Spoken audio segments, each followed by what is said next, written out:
Ian ஹூண்டா Ian. ஆமா 2016 ஒரே owner petrol. வண்டி ஓடி இருக்க கிலோமீட்டர் எவ்வளவுன்னு நினைக்கிறீங்க?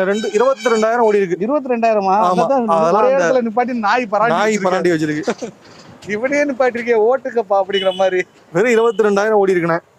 வண்டி இன்டீரியர் மெக்கானிசம் சூப்பரா இருக்கும். மீட்டர் டேம்பரிங் அதெல்லாம் கிடையவே கிடையாது. சர்வீஸ்ல கார்டு கையில கொடுத்துறேன். டெலிவரிக்கு வராங்கல்ல, அப்ப ரெக்கார்ட் எடுத்து கொடுத்துறேன், பார்த்துட்டு எடுத்துக்கிட்டோம். பொதுவாகவே பெட்ரோல் வண்டி கரெக்டா தான் இருக்கும். இல்லண்ணே ஒரு சிலர் என்ன பண்றாங்கன்னா ஓட்ட மாட்டேங்கிறாங்க. சும்மா பேருக்கு வண்டியை வாங்கி வச்சுக்கிட்டு, ஏன்னா இப்ப கம்பெனில அந்த இது வாங்கணுங்கிறதுக்காக, இப்ப அலவன்ஸ் வாங்கணுங்கிறதுக்காகவே வண்டி வாங்கி வச்சிருக்காங்க நிறைய பேர். நிறைய கிட்டத்தட்ட 10 போன் அந்த மாதிரி நான் பேசிருக்கேன் இப்ப கிட்டன்ஸ்ல.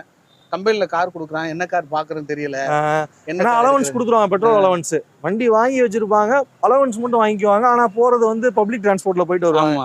அந்த மாதிரி நிறைய பேர் இருக்காங்க. இது 1 லிட்டர் கப்பா இன்ஜின் வரும்ண்ணே, நார்மல் இன்ஜின் கிடையாது. இந்த வண்டி இயான்னு பாத்தீங்கன்னா காமனாவே 800 சிசி வரும். ஓ அப்படியா? ஆமா. இந்த வண்டி 1000 சிசி வண்டி, 1000 சிசி. ஆமா, வண்டி நல்லா இருக்கும்ண்ணே டிரைவிங்க்கு. 3 சிலிண்டர் தான், ஆனா 1000 சிசி இன்ஜின், கப்பா இன்ஜின் பாங்க. ஆமா, கப்பா இன்ஜின் நல்லா இருக்கும். இதுல i10ல வரும். ஆமா, 16 2 ஒரு ஓனர், 22,000 கிலோமீட்டர் ஓடி இருக்கு. 2,50,000 ரூபா கேட்கறேன். ஏதாவது கம்மி பண்ணி கொடுக்கலாம். அப் டு 2 ரூபா வரைக்கும் லோன் பண்ணலாம் இந்த வண்டிக்கு. 2 ரூபா வரைக்கும் லோன், 2 ரூபா வரைக்கும் லோன் பண்ணலாம்.